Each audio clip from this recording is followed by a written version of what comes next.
Let's talk about something that so many people experience: high frequency hearing loss. It can be incredibly frustrating. But today, we're diving into a really brilliant idea that could change everything: a kind of universal language for how we measure and, more importantly, understand our own hearing. Have you ever been there? It's this weird, isolating feeling, right? And this quote just nails the problem we're talking about today. It's not about the world going silent, it's about the world losing its clarity. This is probably the best way to think about it. Imagine the sound of the world has just lost all its sharpness, all its crispness. The volume might be totally fine, but the details, the very things that give sound its meaning, they're just gone. And what's really fascinating is how specific this whole thing is. It's those high frequency sounds that just seem to vanish. It's the sharp edges of our words, like the S in soup or the T in aunt, that get all blurred together. And it's not just about speech, it's the little sounds of life, birds chirping, leaves rustling, the clink of a fork. They just fade out. Okay, so if we're losing bits and pieces of the sound spectrum, how do we actually see what's missing? Well, that brings us to a really crucial tool: the audiogram. You can think of it as a map of your own personal hearing. To answer that question, audiologists use this really simple but powerful test to chart out exactly which sounds you can hear clearly and which ones you can't. It's all about building a very personal profile of your hearing. It sounds technical, but it really just boils down to three simple steps. First, the test runs through different pitches or frequencies, from those low rumbles all the way up to high-pitched tones. Then, at each one of those pitches, the audiologist figures out the quietest possible volume you can hear. You connect those dots, and boom, you've got your audiogram. It's a unique curve that tells the whole story of your hearing. And this table perfectly shows what that curve often looks like. See over on the left? At the low pitch, 250 hertz, hearing is pretty much normal.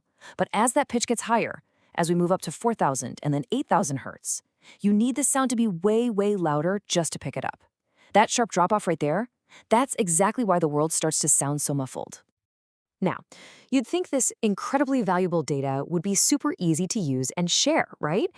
But that's where we hit a huge roadblock. We've got all these incredible maps, but it's like they're all locked away in different treasure chests.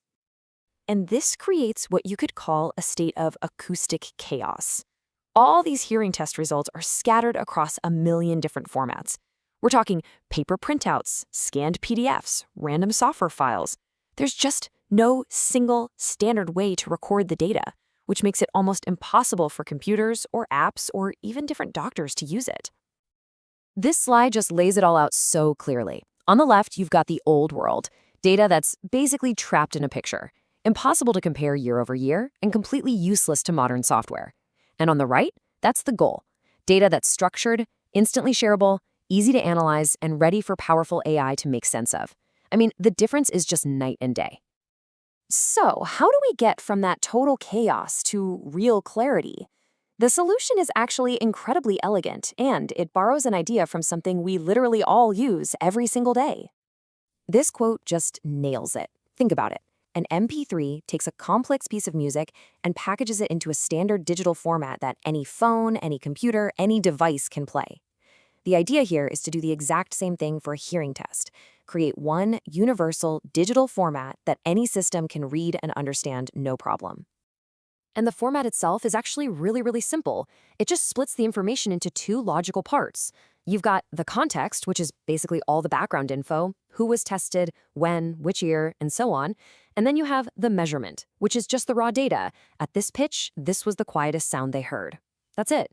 Just a clean, logical structure for every single test.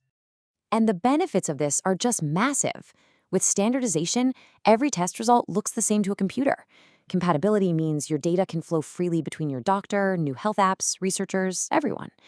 It's also extensible, so you can add new kinds of tests later without breaking the whole system. And maybe most importantly, it makes all this data AI ready. It opens the door for machines to find patterns in thousands, even millions of tests that a human just never could. So this is way more than just a technical fix for organizing files. This is about unlocking a whole new era of proactive, personalized hearing healthcare.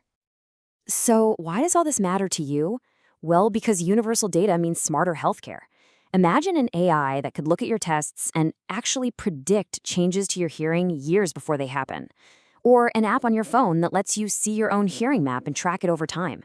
It means your audiologist could fine-tune your hearing aid with a level of precision we've never seen before, all because the data is finally clear and usable.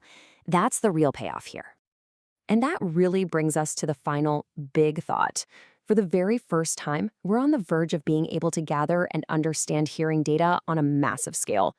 By moving from this muffled, chaotic system to a clear, universal language, we're not just improving care for one person at a time. We're opening up the possibility of understanding the hearing health of entire populations. And it just makes you wonder, what secrets are out there waiting to be heard?